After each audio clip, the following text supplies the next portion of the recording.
Who are the Fuck You Collective?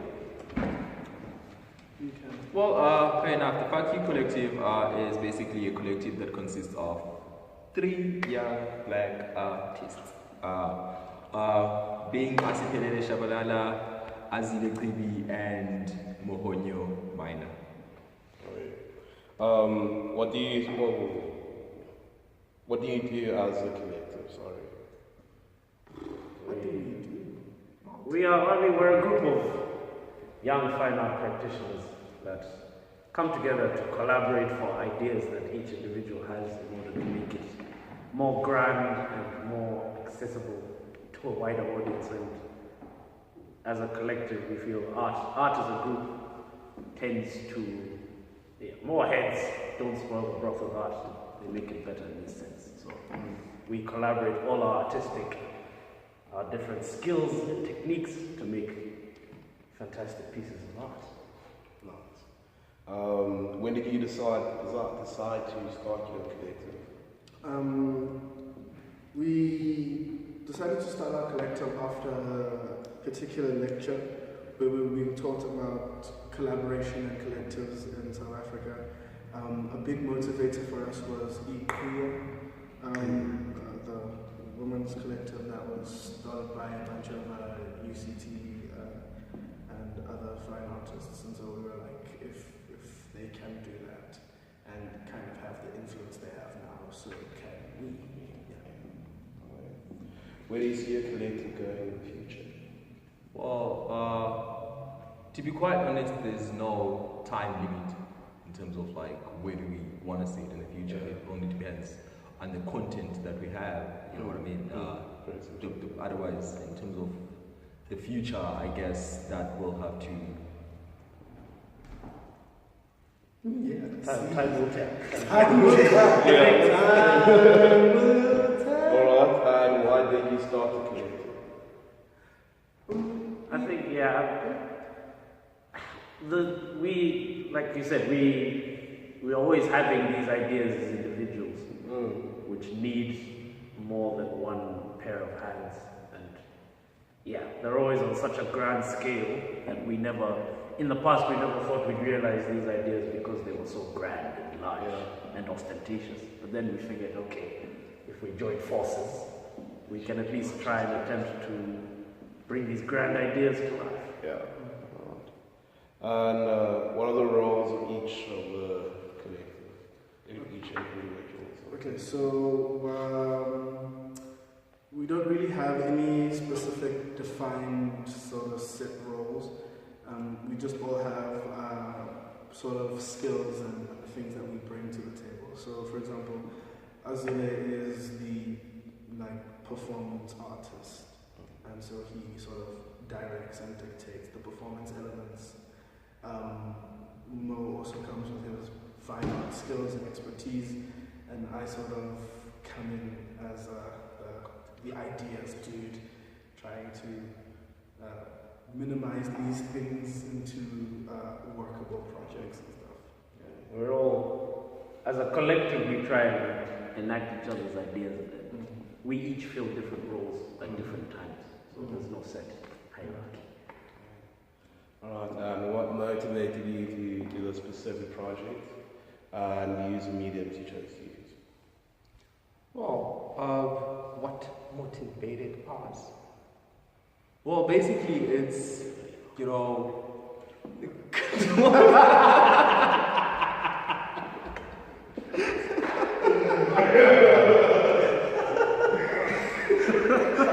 Okay. Let's breathe. Okay. That was so unnecessary.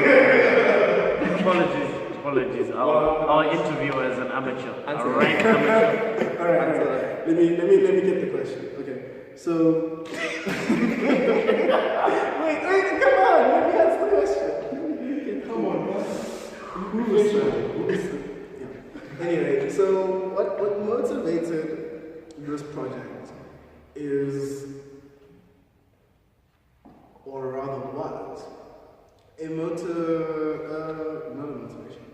an observation of sort of how people were responding to certain things that were happening around the country. We're sort of entering a time where we're asking big questions as a nation, and some people are taking this opportunity to sort of stir the pot in the wrong way. We were particularly motivated by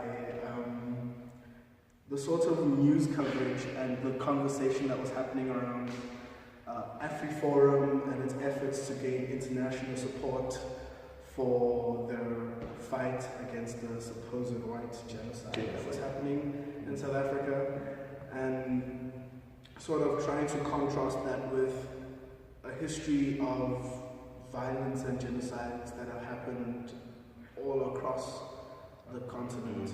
We had specific focus on Rwanda and sort of showing that people are inflaming the situation and that they're trying to use a very sensitive topic to advance their own agendas, and sort of to try and show that that's very dangerous, because what happens in situations like this is 1 minute we're talking about we're having a genocide, and without even noticing it, we might actually find ourselves in the middle of one. I think it's a very layered exhibition. There are very many themes within the material we find, and the overarching themes is that, you know, the people our age, our generations, and lack of awareness as to what is actually going on and what people are saying was a big factor.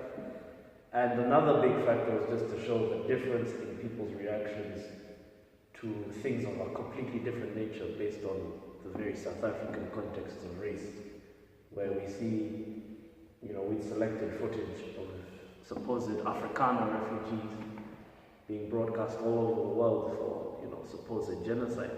And yet when we researched the Rwandese genocide and the Congolese genocide and other actual mass murders and civil wars, there was hardly that level of coverage.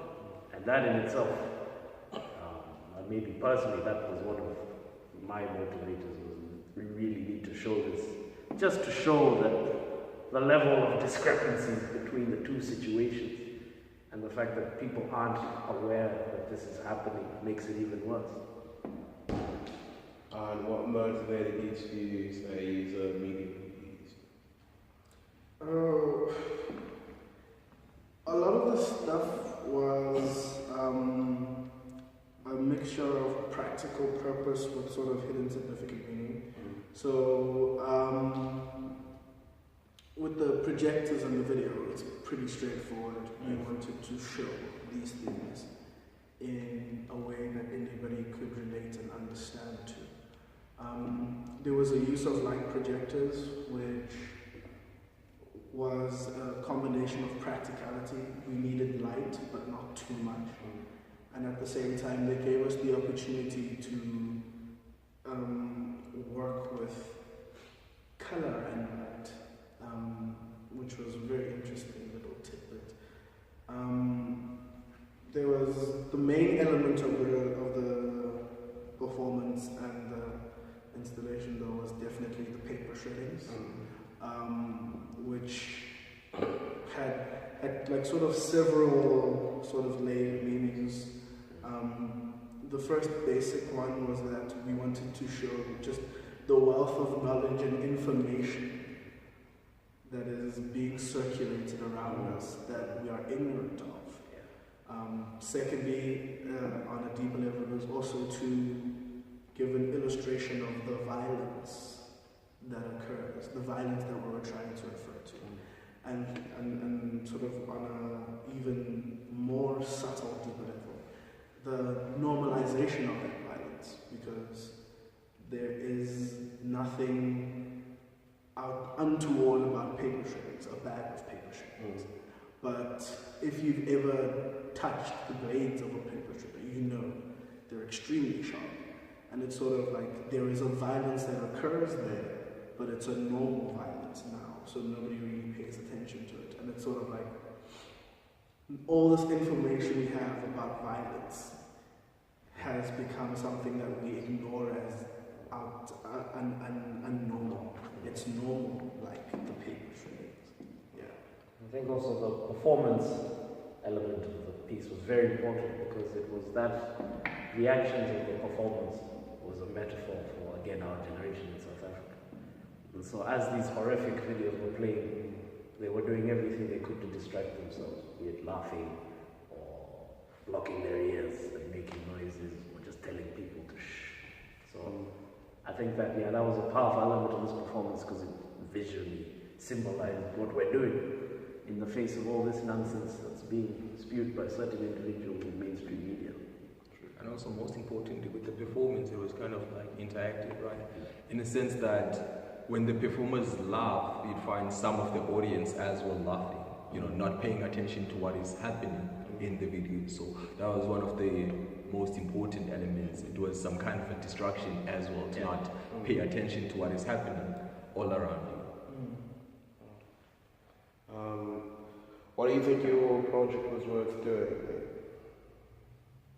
Sorry? Why do you think the project was worth doing? Oh, Start with that one. Basically, it was firstly to address the issue that we are, faced with, right?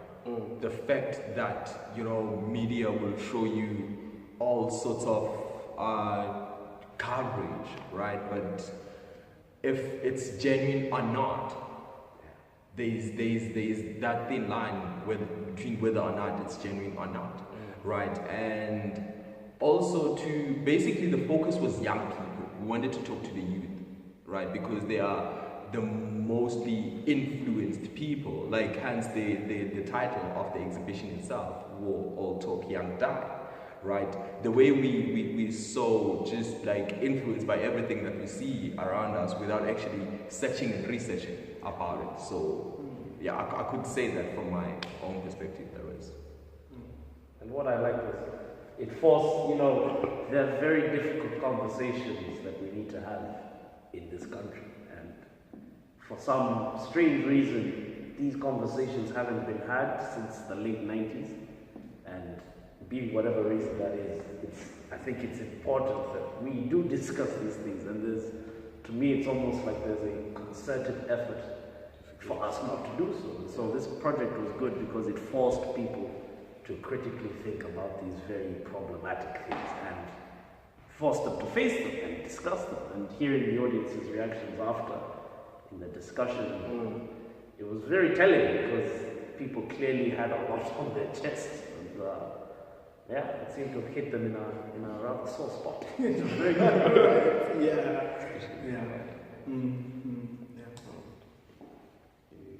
I'm totally covered by both those answers perfectly.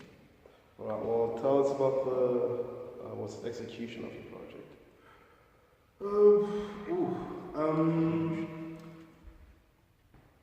I think there was a lot of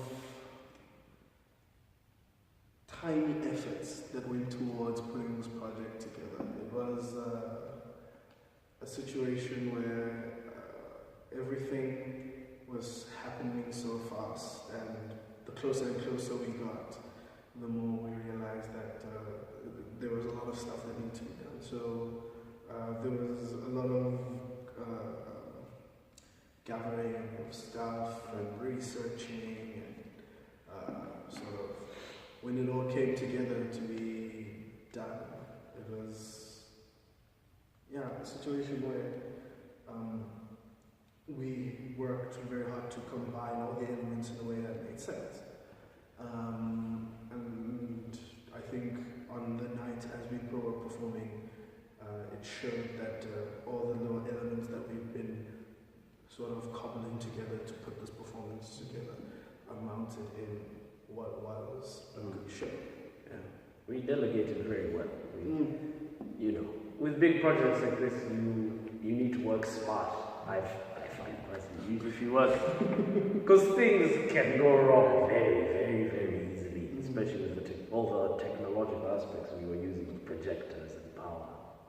Power went out from the scoop, but we delegated very well, so we were each in charge of one important element of the performance. So Azila was in charge of the performances, I was in charge of gathering the material, and to a certain extent curating the space, and then Per was in charge of finding all the other elements. So we got those three things covered, and it worked very smoothly. Yes. Alright. And you played what roles in your project? I think you've already answered Right. that question. The actual exhibition, I mean, obviously Azila was performing, and another key part was, you know, I was changing the volumes as cues for the performers, and Per was obviously documenting and being a fabulous host. As he is. Right. And then, they both facilitated group discussions. Alright, so if people do forget everything or forget everything else about your project, what's the one thing that you'd wish for them to remember? Well, for me, the most important part of the project, which I find is the most important part of the project, was the conversation. You know, the dialogue. I believe that's without that part, this whole performance wouldn't have. You know what I mean? To get the audience's response and reaction to the whole performance, that was the most important part. That I think, you know, that if people were to forget the whole performance, but that one part, that is the part they should remember, because that was the whole aim, that was the whole purpose of this whole project. Yeah. I mean, also, I just hope people remember what they saw. Yeah.